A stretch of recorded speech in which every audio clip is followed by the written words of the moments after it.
And we went through this a couple of weeks ago at the Somerset Hall. It's absolutely packed.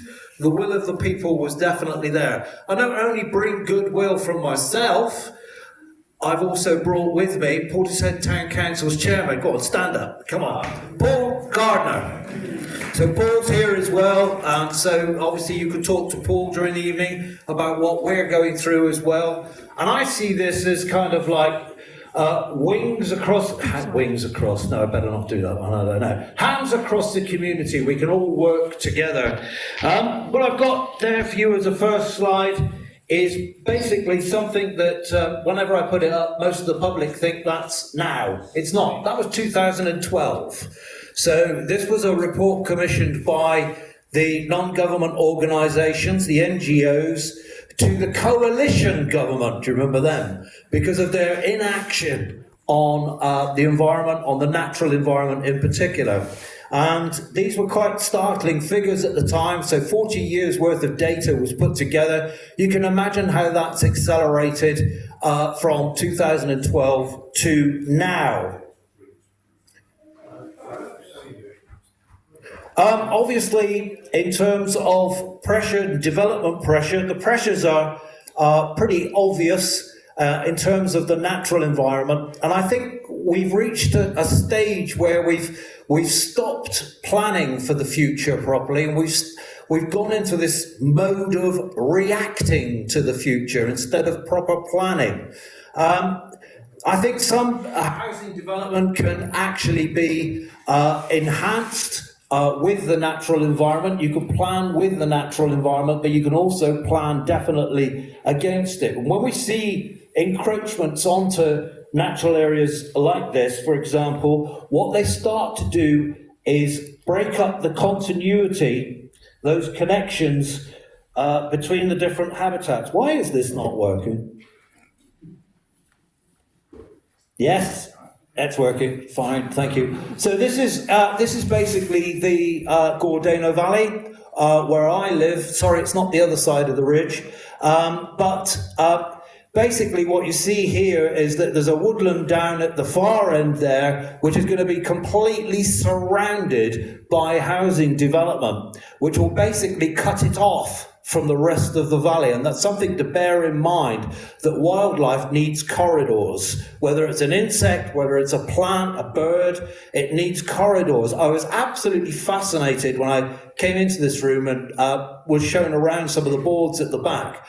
The fact that one of the specialities of Nailsea, of course, is your lesser horseshoe and greater horseshoe bats, and how those populations are already on decline, probably due to the fact that they've lost some of that precious pasture land that they'll often feed across. So the addition of further pasture land being removed, I mean, the same for the Gordano Valley. We have greater horseshoe and lesser horseshoe coming across to us, not in the number that you've got, but the breakup of those areas due to development will have a significant effect on those particular species. The other thing is that I'm old now. I'm a million years old at least, or I feel like it sometimes.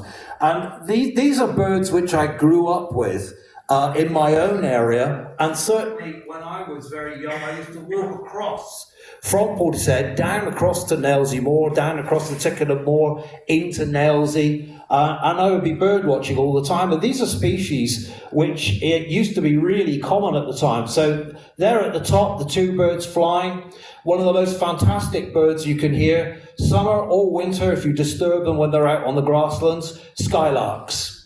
An immense decline of skylarks has occurred across the country. In any case, they're now red listed. In fact, all these birds on here are red listed. The other one, the one down below, that's the beautiful linnet. And the linnet needs a continued corridor of, for example, hedgerows. It needs that almost woodland edge effect bordering onto those wonderful pasture lands that you've got. And once those get broken up, the population then finds it difficult to keep going, and that's why we've been seeing such a decline of that particular species. And also with the skylark and with the linnet would be the die-off of insects that we're experiencing, again, due to the amount of land pressure going on at the moment. And then you've got one of my favourites, the song thrush. I grew up in urban Portishead. And I used to, my father was a postman, and he used to wake me up sometimes in the summer about 5 o'clock in the morning. I said, when I was a young child, he'd say to me, "They're there again." And I used to stick my head out the window and then run out into the garden, and I'd be listening for this. And that was the song thrush. And they would be all across the housing estates at the time. So this is 1960s. Every garden would at least have a pair, if not two, of song thrushes. And very interesting now, if I go back to where I was brought up, I'd have to walk 3 miles to find my nearest song thrush. And so species like this will basically decline quite quickly due to changes that are taking place, particularly with development. So there'll be other factors with the song thrush as well. We've modernised our garden, so when you leave here tonight, I want you to plan in the spring to have a little bit of wild in your garden. You're going to do it, aren't you? Yes, you're going to do it. Excellent. A little bit of wild in the garden where things can develop, where insects can develop, where slugs and snails are allowed. And of course, then you'll get the predators that will feed on them, like the song thrush. And here's a bird from my youth that we used to have absolutely everywhere around these here parts. We don't get them so much now, and indeed, where I come from in Portishead, we haven't had breeding pairs within a mile of where I live now for over 7 years. You only have to go down onto the Somerset levels and you'll find nearly 1 million of them on RSPB Ham Wall. The reason for that is the majority of them have come here for the winter to stay. The resident starling is now red listed, 75% decline. I often think of these areas as well, the areas that we're losing, and particularly around places like Nailsea and Backwell. Those open areas are free areas. They give you that sense, that human sense of freedom, of space. And those are the type of places where you'll find species like this, the common buzzard. And it is common at the moment in certain places. And that's because it's got things to eat. And again, we will start to see even the decline of the common buzzard if it hasn't got things to eat. And the symbol of that, or the vast open spaces that we've got around Nailsea and Backwell and around Portishead and our other communities as well, the buzzard is a symbol of that freedom, that freedom, that human spirit to be able to go out and enjoy those spaces. It had to come in somewhere, it really did.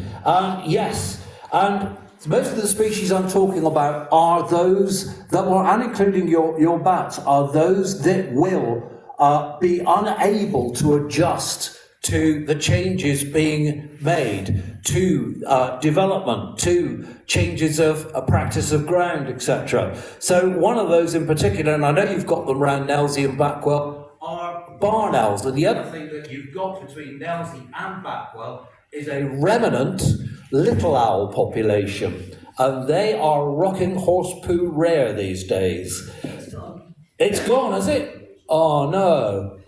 It was part of the new developments. Oh. With the noise of the development, it's now gone. Whenever I took the train at Backwell Station, I always used to listen out for them across the common. Oh, that's a great show. These species are vulnerable. One of my favourite mammals is the hare, and again, it's a symbol of those wild places. This is a photograph I should not have been able to take. Why? Because it likes cover, and it wants to be able to have plenty of cover to hide away in. However, good photographic opportunity to show you what a wonderful species this is, and again, vulnerable. Tremendously vulnerable to those changes, and you will have hares across those areas, won't you, person in the front row who's going to, yes. And A friend of mine who's worked on hares at Bristol University says the southwest is one of the most areas in the country where they're declining the fastest. So again, species like butterflies, this is a common butterfly, and of course we're all supposed to be talking about and helping bees. Well, bees need somewhere to live, and they need plenty to obviously feed on. This is European honeybee in my garden, feeding on goat willow flower. Simple as that. Doesn't necessarily have to be flowers growing up from the ground. Certain bees will obviously be utilising trees and shrubs, and the emphasis is we need nature out there in order to keep our bees going. The world would be a different place without bees, without a shadow of a doubt. An array of insects there, marble white butterfly, classic again of the area around Nailsea and Backwell. I've recorded good numbers of marble white butterflies around Backwell Lake and across Nailsea Common as well. And again, honeybee on bramble. One of my favourite plants is the bramble. It has so much in it, on it and around it. And of course, also species like reptiles, in particular, this is a common lizard, which you'll find on the slightly higher grounds away from the damp areas. And again, needing those areas to be maintained quietly. And again, another one from my youth, the old cockchafer, feeds so many things. Again, look at that graph at the back, look at the back decline there, and is it by coincidence that the pasture lands used to be full of these cockchafers, and those pasture lands have fast declined? Any change to the environment can be significant. One of the things you've got around Nailsea and Backwell, of course, is good waterway systems. Any change to those water systems can upset the flow of insects, which will upset what lives underneath the water that, for instance, species like kingfishers might be feeding on. The whole balance of nature gets completely tipped up. And again, corridors, when we talk about corridors, you've got insects utilising waterways, and those insects obviously feeding the fish that live in those waters, and the kingfisher is the ultimate predator in that situation. And the banded damoiselles, again, another predator which lives along, is this working? Which actually lives along those waterways and those waterway corridors, constantly moving through the area and repopulating through unhindered corridors. What's the prospect? What's the future? Well, obviously, I only live the other side of the hill, and I've stood on top of the Tickenham Ridge many times and looked down on Nailsea and understand why it's got C at the end of its name. And yeah, I think, we need flood mitigation. We need to think about how developments affect flooding. This is a picture actually not local. This is down on the Somerset levels. But when I'm talking to the many farmers down there about the recent flooding, they blame development in areas away from them that is directly affecting the amount of floodwater that they now get down there. So the implications of development in one area could mean flooding in another area. What we've seen, that was a bit quick. What we've seen change from extreme wet conditions to extreme dry conditions. And again, what we've seen this year is tremendously hot temperatures and dry conditions, which actually then affect the land direct. We've seen that effect on wildlife. I've been experiencing it this year when I'm doing my normal owl monitoring, which can be here, it can be in Scotland, it can be in Wales, along the south coast, Dartmoor or Exmoor. I've experienced the worst owlet young production year in 40 years, simply because the vegetation never got going. Locally to us, we were finding young badger cubs which were affected by those conditions, never making the grade. Lots of them were found dead by members of the public in woodland, and even a carrion crow, desperate for food because of those conditions.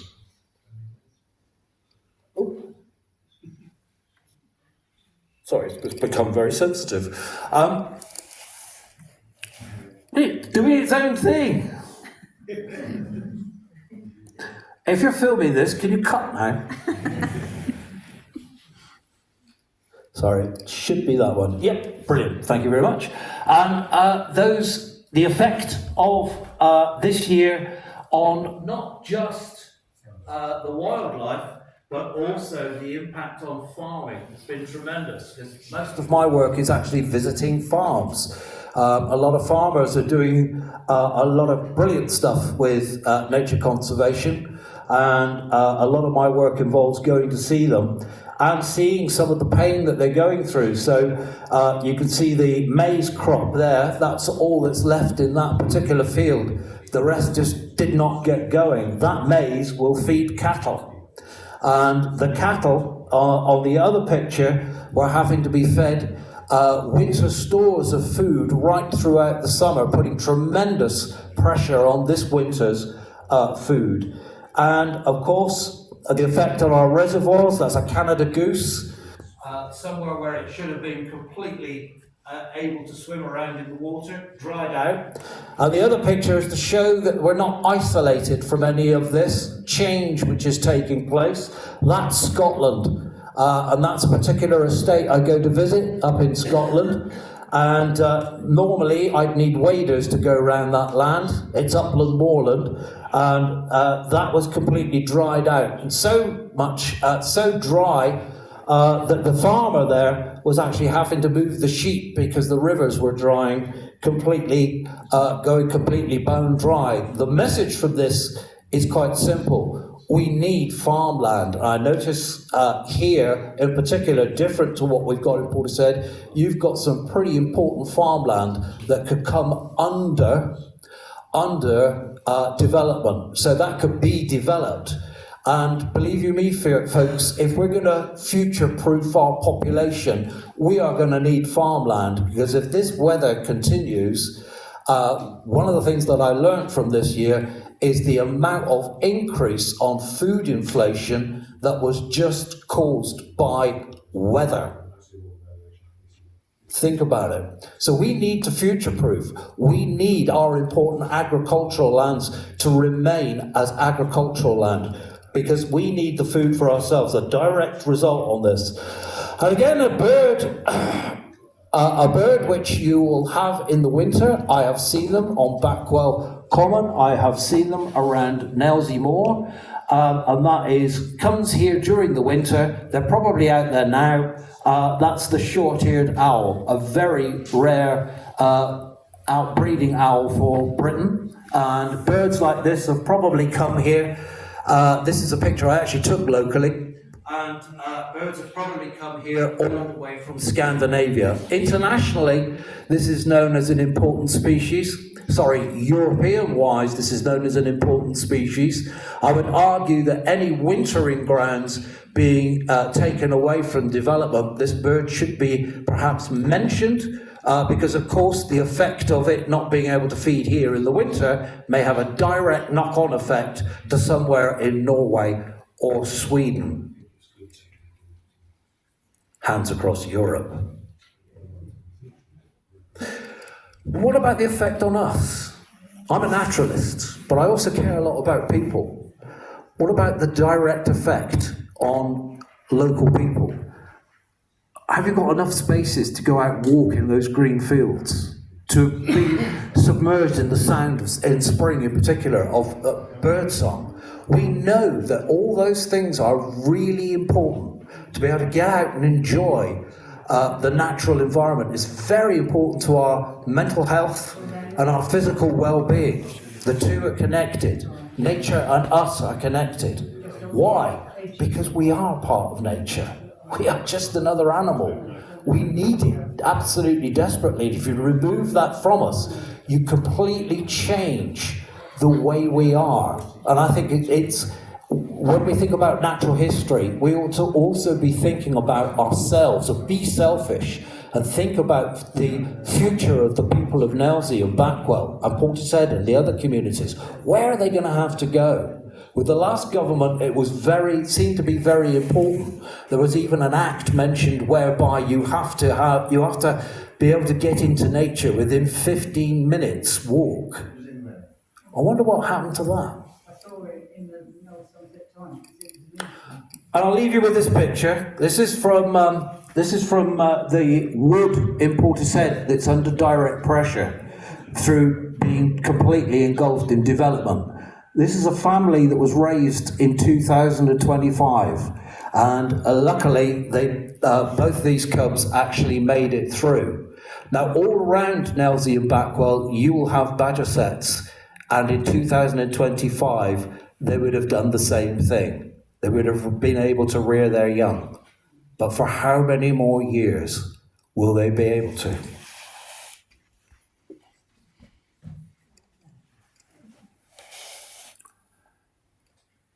As I said, nature is not just something out there. Nature is a part of us. And I think it's incredibly important to think seriously about the future. We do need housing, but we need to plan properly. We don't need to react. Thank you very much.